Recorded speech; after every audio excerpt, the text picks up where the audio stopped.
زاد الرجال وحال دون مكان አንድ ወንድ ልጅ አጅነቢ የሆነችን ሴት ትልቅ ሴት ናት እንደ እናቴ ነው የማያት ትልቅ ስለሆነች ብሎ ያችን ሴት በእጁ ሰላም ማለት ይችላል?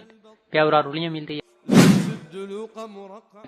የወቅፍ ንያ አድርጌ ነበረ፣ ነገር ግን በጊዜው ስላልተመቻቸልኝ ሳልሰጥ ቀረሁ። አሁን ላይ መስጠት እፈልጋለሁ። እኔ የነየትኩበት አሁን ሊያልቅ ይችላል። ስለዚህ ንያዬን በሌላ መስጠት እችላለሁ? ያብራሩልኝ የሚል ጥያቄ። ዘፈን ያለበት ሰርግ መሄድ እንዴት ይታያል? ነሺዳ ከሆነስ? ዘፈን ስላልሆነ ችግር የለውም ይሉናል። ሰርግ የተጠራ ሰው መሄድ ግዴታ ነው፣ መቅረት ሐራም ነውም ይሉናል። ዘፈን ሐራም ነው ያለበት ቦታ አንሄድም ስንል አንዳንድ ሰዎች ዘፈኑ ሲጀምር ትወጣላችሁ፣ እስኪ ጀምር ችግር የለውም ይላሉ። በነሺዳ ስም በሶላዋት ሴቶችም ሆነ ወንዶች ሰርግ ላይ ስለሚጨፍሩስ ምን ይመክሩናል የሚል ጥያቄ። አንድ እህት በስደት ያለች ያጎቷ ልጅ ቤተሰቦቿን ሳያሳውቅና ሳይነግራቸው ውክልናም ሳይወስድ ኒካህ አሳሰራት። 2 ልጆችም ወለደች። አሁን ኒካህ ትክክል ያለ መሆኑን አወቀች። ምን ማድረግ አለባት? ልጆቹስ የሐራም ልጆች ይሆናሉ የሚል ጥያቄ። በሶላት ውስጥ አንዳንዴ የመርሳትና የመጠራጠር ባህሪ አለብኝ። ለምሳሌ በስጁድ መካከል 1 ነው ወይስ 2 የተቀመጥኩት ብዬ እጠራጠራለሁ እና በረሳ ወይም በሳሳት ያንን እንዴት ማድረግ አለብኝ? ያብራሩልኝ የሚል ጥያቄ። فاغتنم رحمك الله حياتك النفيسة واحتفظ بأوقاتك العزيزة. السلام عليكم ورحمة الله وبركاته. الحمد لله حمدا كثيرا طيبا مباركا فيه كما يحب ربنا ويرضى، والصلاة والسلام على نبينا وقدوتنا محمد وعلى آله وأصحابه ومن اهتدى بهداه واتبع سنته إلى يوم الدين. اللهم لا علم لنا إلا ما علمتنا إنك أنت العليم الحكيم. يا معلم آدم وإبراهيم علمنا ويا مفهم سليمان فهمنا. أما بعد ذلك من يأتشو ጥያቄዎች መሃል የመጀመሪያው በሶላት ውስጥ አንዳንዴ የመርሳትና የመጠራጠር ባህሪ አለብኝ። ለምሳሌ በስጁድ መካከል 1 ነው ወይስ 2 የተቀመጥኩት ብዬ እጠራጠራለሁ እና በረሳ ወይም በሳሳት ያንን እንዴት ማድረግ አለብኝ? ያብራሩልኝ የሚል ጥያቄ ነው። ይህ ነገር ከበዛና ሁሌም የሚደጋገም ከሆነ ቦታ አይሰጠውም። ጥርጣሬውን ወደ ጎን በመተው ሶላት ላይ መቀጠል ይቻላል። ወስዋስ ከሸይጣን ነው የሚመጣው። ሸይጣን ደግሞ በእንደዚህና በመሰል ምክንያቶች ከዒባዳ ማራቅ ነው የሚፈልገው። የኡሱልና የቀዋዒድ ዑለሞች ወሸኩ ባዕደ አልፊዕል ላ ዩአሲሩ ወሀከዛ ኢዝ ሹኩኩ ተክሱሩ ብላ አንድን ዒባዳ ሰርተው ካጠናቀቁ በኋላ የሚፈጠር ጥርጣሬ ተጽዕኖ አይኖረውም፣ አይጎዳም። እንደዚሁ ደግሞ መጠራጠር ከበዛም አይጎዳም ብለዋል። ከዛልክ ሸይጣን የሚያመጣውን ወስዋስና ጉትጎታ ተው ቦታ አትስተው ተብሏል። ወስዋስ ቦታ የሚሰጠው አልፎ አልፎ የሚከሰት ከሆነና በቂ ምክንያት ካለው እንጂ በትክክል ከመስገዳችን ጋር እንድንጠራጠር የሚያደርግ ሸይጣን የሚያመጣው ወስዋስ ቦታ ከተሰጠው በየጊዜው ሶላት ደጋግመን እየሰገደን ውዱእ ደጋግመን እያደረገን እንድንሰላች በማድረግ ከዒባዳ ሊያርቀን ነው የሚፈልገው። አልፎ አልፎ ከሆነ የሚከሰተው ወይም በቂ ምክንያት ካለው 1 ነው 2 ብለን ከተጠራጠረን ስጁዱን 1 እንደሆነ አድርገን ሁለተኛን ጨምርና መጨረሻ ላይ ስጁድ ሰህው እናደርጋለን። ረካዑንም ቢሆን 2ኛ ነው 3ኛ ነው 4ኛ ካለን ዝቅተኛውን ቁጥር በመያዝ መጨመር ያለበትን ጨምረን መጨረሻ ላይ ስጁድ ሰህው እናደርጋለን። ሌላኛው ጥያቄ እህቴ የ6 ወር ጽንስ አስወርዳ ጽንሱን የሚቀብረው አታ ሴቶችም ሆኑ ወንዶች ዝም ብለው ተውት። የእሷ ጓደኛ ግን ሁኔታውን ስታይ ቆሻሻ ውስጥ ጣለችው። ይህ እንዴት ይታያል? ምንስ ማድረግ አለባት የሚል ጥያቄ ነው። የ6 ወር ጽንስ ማስወረድ አይቻልም። ጽንሱን ያስወጣችው ሆን ብላና በፍላጎቷ ከሆነ ነፍስ የተዘራበትን ጽንስ ማስወጣት ከባድ ወንጀል፣ ነፍስ እንደማጥፋት ነው። ጥያቄው የሚለው የ6 ወር ጽንስ አስወርዳ ነው የሚለው። በራሷ በፍላጎቷ የ6 ወር ጽንስ ካስወረደች በመጀመሪያ ደረጃ ተውበት ማድረግ፣ አላህን ተባረከ ወተዓላ ይቅርታ መጠየቅ፣ ባደረገችው መጸጸት፣ ሁለተኛ አላደርግም ብላ ቃል መግባት ይጠበቅባታል።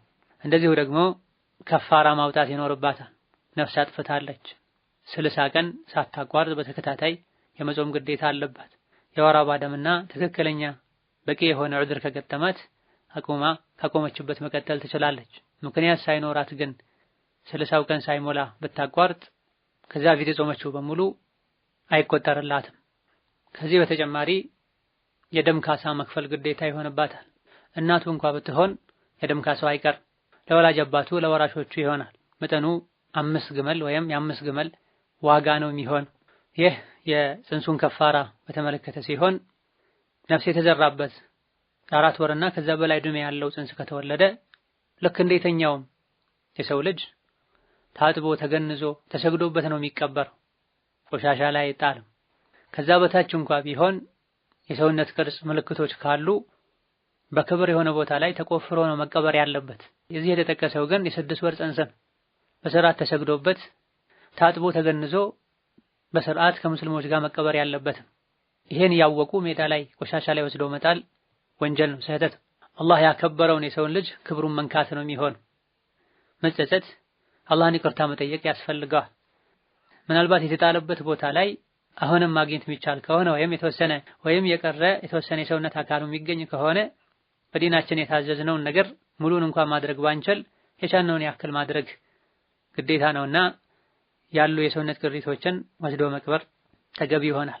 ማግኘት ማይቻል ከሆነ ግን ተውበትና ኢስቲግፋር ማድረግ በቂ ነው። ሌላው ጥያቄ ለእህቴና ለባለቤቷ 100,000 ብር እንዲያስቀምጡልኝ ሰጠሁ። ነገር ግን እነሱ ሱቃቸው ውስጥ ገንዘቡን ለሥራ እንዳስገቡት ነገሩኝ። አሁንም አስጠይቅኝ አሉኝ። ነገር ግን ዘካ ከአንድ ወር በኋላ ይወጅብበታል።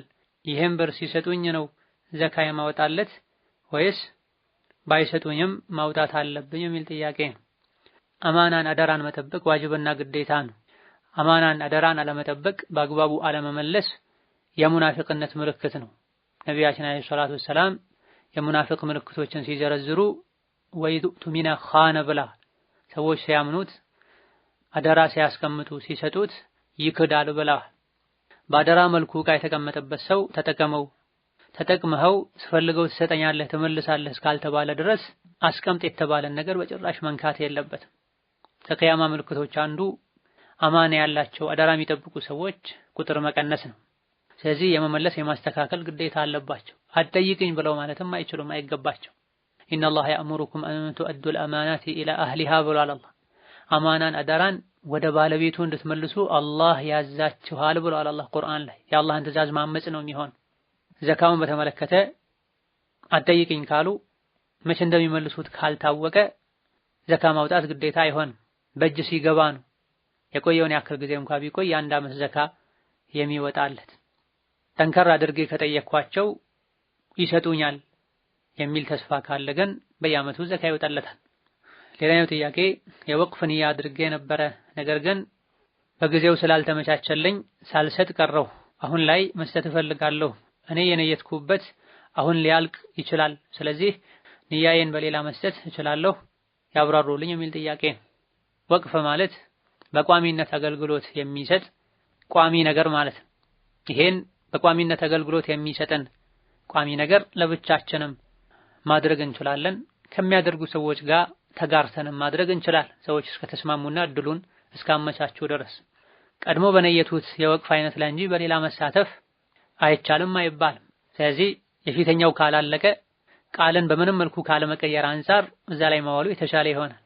ያ ካለቀና ከተጠናቀቀ ሌላ ተመሳሳይ የወቅፍ ስራ ላይ ማዋል ይቻላል። ሌላኛው ጥያቄ ዘፈን ያለበት ሰርግ መሄድ እንዴት ይታያል? ነሺዳ ከሆነስ? ዘፈን ስላልሆነ ችግር የለውም ይሉናል። ሰርግ የተጠራ ሰው መሄድ ግዴታ ነው፣ መቅረት ሐራም ነውም ይሉናል። ዘፈን ሐራም ነው ያለበት ቦታ አንሄድም ስንል አንዳንድ ሰዎች ዘፈኑ ሲጀምር ትወጣላችሁ እስኪ ጀምር ችግር የለውም ይላሉ። በነሺዳ ስም በሰላዋት ሴቶችም ሆነ ወንዶች ሰርግ ላይ ስለሚጨፍሩስ ምን ይመክሩናል የሚል ጥያቄ ነው። የሰርግ ጥሪን ተቀብሎ መሄድ ግዴታ የሚሆነው ቦታው ላይ ወንጀል ከሌለ ነው። ማንኛውም በሸሪዓ የተከለከለ በአላህና በመጨረሻው ቀን የሚያምን ሰው ሊያደርገው የማይገባ ተግባር ቦታው ላይ ካለ ጥሪውን አክብሮ መሄዱ ዋጅብና ግዴታ አይሆንም፣ ግዴታነቱ ይቀራል። ዘፈን በቁርአን በሐዲስ በሱሐቦች ንግግር መሰረት ሐራምና ክልክል ነው። ወሚነ ናሲ መን የሽተሪ ለህወል ሐዲስ ሊዩድለ ዐን ሰቢልላህ የሚለው የቁርአን አንቀጽ በዘፈን ተፈስሯል። ነቢዩም ዓለይሂ ሰላቱ ወሰላም አኺር ዘመን ላይ ዝሙትን፣ የሐር ልብስን፣ የሙዚቃ መሳሪያን፣ ዘፈንን ሐላል የሚያደርጉ ሰዎች ይመጣሉ ብለዋል ነብዩ ሰለላሁ ዐለይሂ ወሰለም። ከዝሙት ጋር ዘፈንን አብረው ጠቅሰዋል ዓለይሂ ሰላቱ ወሰላም። ሐላል የሚያደርጉ ሰዎች ይመጣሉ ማለታቸው በመሰረቱ ሐራም ነው ማለት ነው። እንደዚሁ ደግሞ ደጋግ ቀደምቶች ዘፈን ልብ ላይ ሙናፊቅነትን ያሳድጋል፣ ውሃ አትክልትን እንደሚያሳድገው ተብሏል። ስለዚህ ዘፈን ሐራም ከመሆኑ አንፃር ዘፈን ያለበት የሰርግ ጥሪን ተቀብሎ አክብሮ የመሄድ ግዴታ አይኖርበትም። ሙስሊም የሆነ ሰው የጠራውም አካል ለምን አልመጣህም ብሎ መቆጣት አይችልም። አዎ መሄድ ዋጅብ ነው፣ ቦታው ከወንጀል ከጠራ ነው።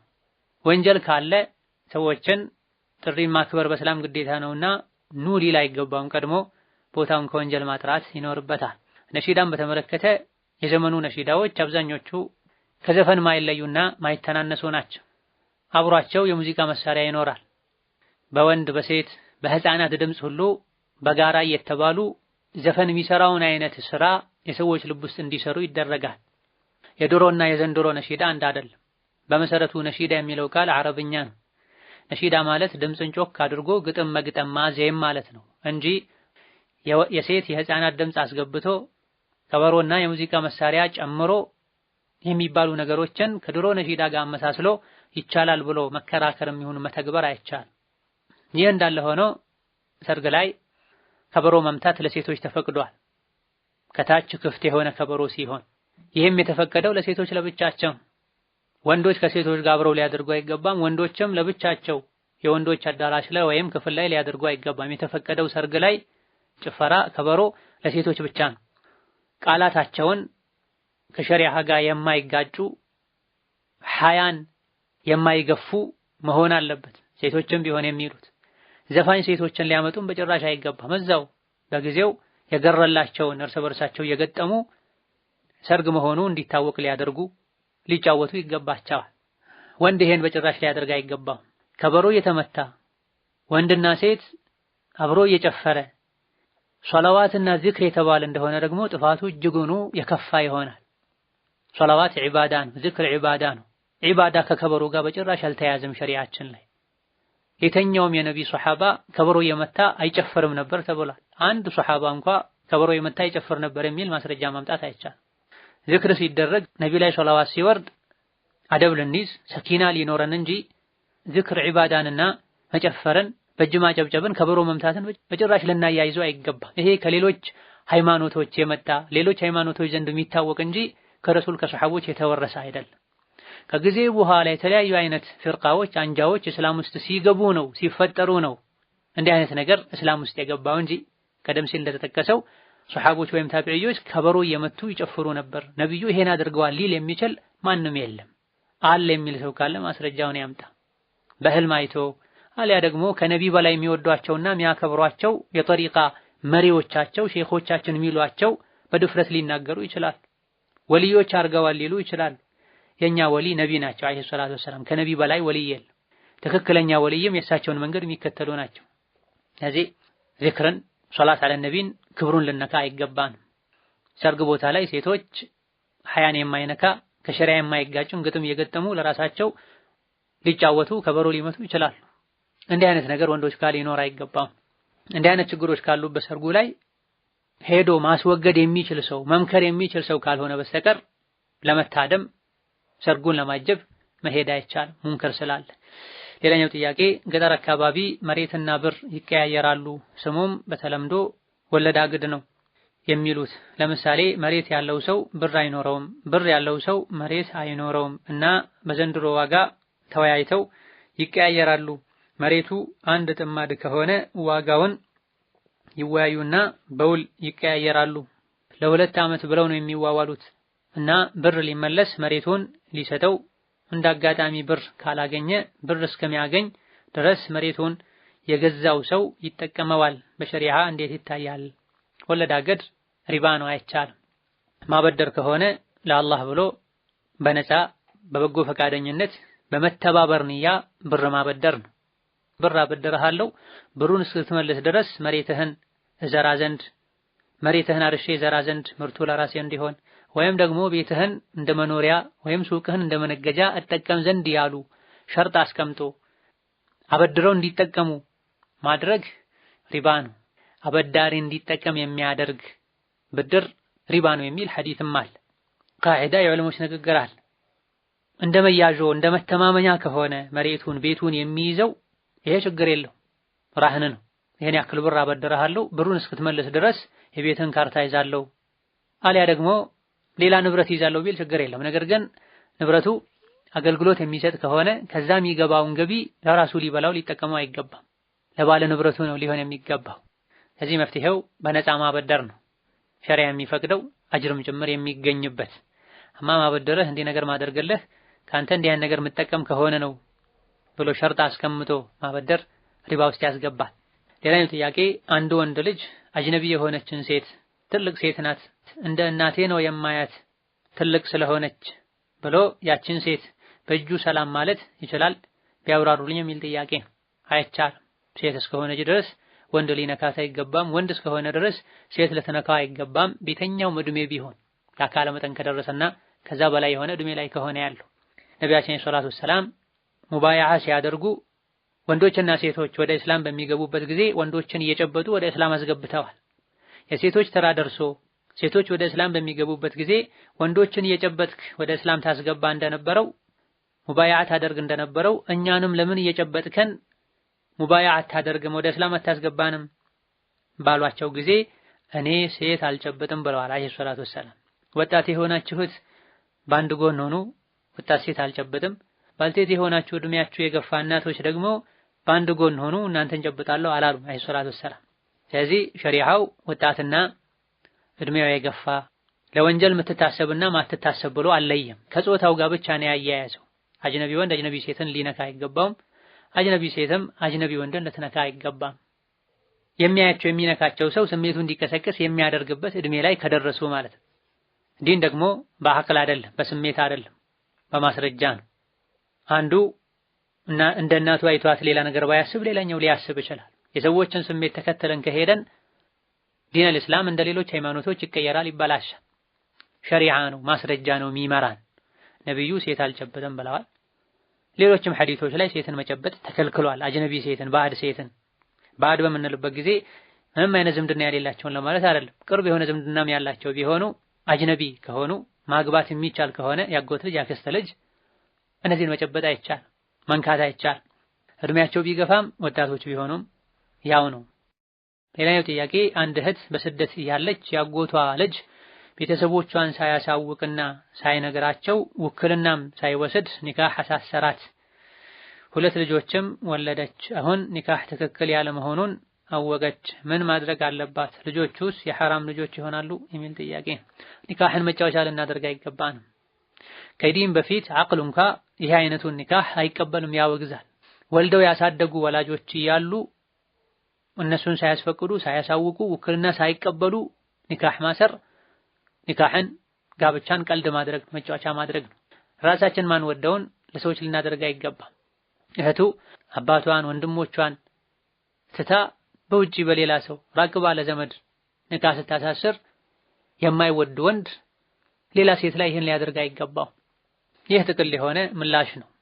ልጆቹ የሐራም ናቸው አይደሉም ህጋዊ ናቸው አይደለም የሚለውን በተመለከተ ወደ እንደዚህ አይነቱ ኒካህ ሲገቡ የነበራቸው አመለካከት የእውቀት ደረጃ እንዲለያ ያደርገዋልና ራሳቸው በግላቸው መጠየቅ ይኖርባቸዋል። ሌላኛው ጥያቄ ከካፍር ሴት ጋር ዚና ሰርቼ ነበረ ምንድነው ሁክሙ የሚል የሚያሳዝን ጥያቄ ነው። ይሄን ስራ የሚሰራ ለራሱ ሊያለቅስ ይገባዋል። ጥያቄው ራሱ አላሁ አለም ቀለል ያለ ያን ያክል ያላስጨነቀ ጥያቄ ነው የሚመስለው። የወንጀሉ ጸጸት ውስጡን ያቃጠለውና ያላቃጠለው ያላስቆጨው ሰው ከጥያቄው ማወቅና መረዳት ይቻላል። ሙስሊሞች አላህን ፍሩ። እስላም ስምና ልብስ ብቻ አይደለም። የአላህ ባሮች ዝሙት አይሰሩም። አላህ በተከበረው ቃሉ ቁርአን ላይ በግልጽ ነግሮናል። ወላ የዝኑን ብሏል። ዝሙት አይሰሩም የረህማን ባሮች ብሏል። አላህ ተባረከ ወተዓላ ወደ ዝሙት የሚወስዱ ነገሮችን የዝሙት መንገዶችን ነው የከለከለው። ወላ ተቅረቡ ዚና ዝሙትን አትቅረቡት ነው ያለው። ዝሙት አትስሩ ብቻ ሳይሆን ያለው ዝሙትን አትቅረቡት ነው ያለው። መንገዱን ራቁት ነው፣ ከሩቁ ሽሹት ነው ያለው። ሙስሊም የሆነ በሙሉ አላህን ሊፈራ አላህን ከሚያስቆጣ ነገር ሊጠነቀቅ ይገባዋል። ዝሙት አላህን ከሚያስቆጡ ነገሮች መሃል አንዱ ነው። ያልተፈቀደለት ማህፀን ላይ እንደሚፈስ የዘር ፈሳሽ አላህን የሚያስቆጣ ነገር የለም ተብሏል። ያኒ ትልልቅ አላህን ከሚያስቆጡ ነገሮች መሃል አንዱ ነው ለማለት ለአላህ ሐያ ልናደርግ ይገባናል። ሜዳ ላይ ሰው ያየው ዝሙት አይሰራም። የሰው ልጅ እንደው ጥላ ቦታ ፈልጎ ነው ከሰው አይን ርቆ ነው የሚያደርገው። አላህ ተባረከ ወተዓላ ሐያ ያደረግለትም አይፈራም፣ አይከበርም። ቀብር አለ፣ ሲራጥ አለ፣ ጀሃነም አለ። መላእክቶችም ከኛ ጋር ሆነው ይከትባሉ፣ ይጽፋሉ። ስለዚህ ዝሙትን ልንጠየፈው ይገባል። አላህ ተባረከ ወተዓላ ጠያፍ ተግባር ነው ብሎናል። መንገዱ የከፋ ነው ብሏል። ዝሙትን የሚዳፈር ሰው ሌሎች በርካታ ወንጀሎች ውስጥ እንዲወድቅ ያደርገዋል። አንዴ በሩን ከከፈተው ነፍስ ማጥፋት ሊመጣ ይችላል። በሐራም አርግዘው ያስወርዳሉ። የሴት ልጅን ክብር መንካት ይሆናል። የሴት ልጅን ህይወት ማበላሸት ይሆናል። አንዴ ከጀመሩት ደግሞ በቀላሉ ላይለቅም ይችላል።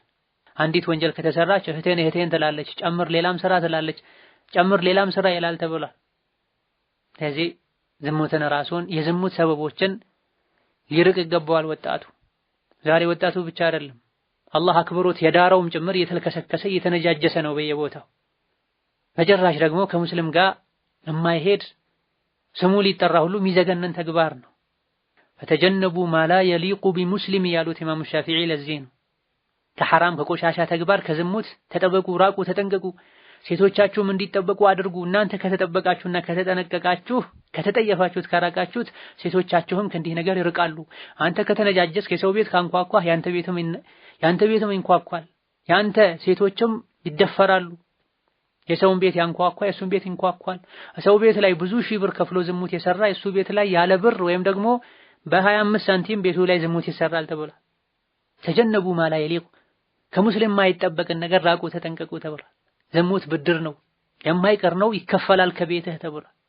ያ እንዳይሆን ዱንያ አኺራችን እንዳይበላሽ፣ እስላማችን ክብር እንዳይነካ ስማቸው ሙስሊም የሆነ አንዳንድ ያለባበሳቸውን ጭምር እስላማዊ ሊመስል የሚችል ሰዎች ከዚህ ቆሻሻ ራሳቸውን ሊያርቁ በሮቹን ቀድመው ሊዘጋጉ ይገባቸዋል። ከአጅነቢ ሴት ጋር አብሮ መቀመጥ፣ ቀልድና ጨዋታ ማብዛት፣ አጅነቢ ሴትን አጅነቢ ወንድን ማየት፣ አጅነቢ ወንድና ሴት ተቀላቅሎ መቀመጥ አንድ ክፍል ላይ ሊሆን ይችላል። በመሃላቸው ሶስተኛ ሰው ሳይኖር መኪና ላይ አብሮ መጓዝ ሊሆን ይችላል። እነዚህን መራቅ ያስፈልጋል። ወከዛሊክ በዘመናችን በኢንተርኔት አማካኝነት ወንድና ሴት እንደፈለጉ የፈለጉትን እየተናገሩ የፈለጉትን እየተላላኩ የአይን የምላስ የእጅ ዝሙት የሚሰሩበት ሁኔታ አለ። በዚህ መልኩ በርቀት የተለያዩ የዝሙት በሮችን ነካክተው በአካል ሲገናኙ ቀጥታ ዋናው ዝሙት ላይ የሚወድቁበት ሁኔታ አለ። አጅነቢ ወንድን ሴት ልጅ በምንም መልኩ ልትቀርብ ልታናግር አይገባም። በቂ ምክንያት እስከሌላት ግልጽ የሆነ ዓላማ ሸሪዓ የሚፈቅደው የሚያገናኛት ነገር እስከሌለ ድረስ። ወንዱም እንደዚሁ ፊልም ማየት፣ ዘፈን ማድመጥ፣ ደረቅ ከሆኑ ሐያ ከሌላቸው ሰዎች ጋር መገናኘትን ማብዛት የዝሙት በርን ይከፍታል። ከተገናኙ ቁጥር ስለ ተቃራኒ ጾታ ብቻ የሚያወሩ አኺራ ማያሳስባቸው ሰዎች አሉ። ባለትዳር የሆኑም ያልሆኑም ጭምር። ባለትዳር የሆኑት እንኳ ትዳር ስላላቸው ያወሩትም ቢያወሩ ያው በሸሪዓው የማይፈቀድ ከመሆኑ ጋር ራሱን የቻለ የሐላል መንገድ ሊኖራቸው ይችላል። ካላገቡ ትዳር ከሌላቸው ጋር ስለ ተቃራኒ ጾታ ስለ መኝታ ቤት ሁኔታ ማውራት ወደ ሐራም እንዲሄዱ በር ሊከፍት ይችላል። እንዲህ አይነት ነገር መብዛቱ ራሱ ቀልብ ያደርጋል። ከተለያዩ ትልልቅ ዓላማዎች ያዘናጋል። ማግባት ያለብን ሰዓት ላይ ማግባት ያ ወቅት እስካልደረሰ ድረስ ስለ ተቃራኒ ጾታ በማሰብ በመጻፍ በመናገር በማንበብ ጊዜ ማቃጠል አግባብ አይደለም። ሐራም ላይ እንድንወድቅ ሊያደርገን ይችላል። ዋናውን ትልቁን ዝሙት በመስራት ወይም ሸሪዓ በማይፈቅደው መልኩ ራስን ለማርካት በመሞከር ሐራም ላይ ሊጥል ስለሚችል ከእንዲህ አይነት አደብ ከሌላቸው ሰዎች መራቅ ነው። በአካል ከመገናኘትም ይሁን በሶሻል ሚዲያ ከመገናኘት መቆጠብ ያስፈልጋል። ይህን ጥንቃቄ የማያደርግ ሰው ይብዛም ይነስ ከብዙ ከዝሙት በሮች በአንዱ ሊጠቃ ይችላል። ኻቲማም ሊያበላሽ ይችላል። ነሰላህ ሰላም ወልዓፊያ። ሆኖም ከልብህ ተውበት አድርግ፣ አላህን ፍራ። ለምን አደረኩ ብለህ ተቆጭ። ያለፈውን የምትክስበትን መልካም ስራ። ትዳር ከሌለህ ትዳር አድርግ። አላህ ተባረከ ወተዓላ ራሳችንንም ቤተሰብና ወዳጆቻችንን በሙሉ በልመላውን ሙስሊም ከእንዲህ አይነቱ ጸያፍ ተግባር ይጠብቀን ያድነን። ኢማንን መልካም ስራን ምን ወድ አላህ ያደርገን። ኩፍርን ወንጀልን አላህን ማመፅን የምንጠላ ያደርገን ከዚህም ያርቀን። هذا والله تعالى أعلم። ለዛሬ በዚህ እናበቃለን። የተቀሩ ጥያቄዎችን ሌላ ጊዜ እንመልሳለን። ወሰላሙ አለይኩም ወራህመቱላሂ ወበረካቱሁ።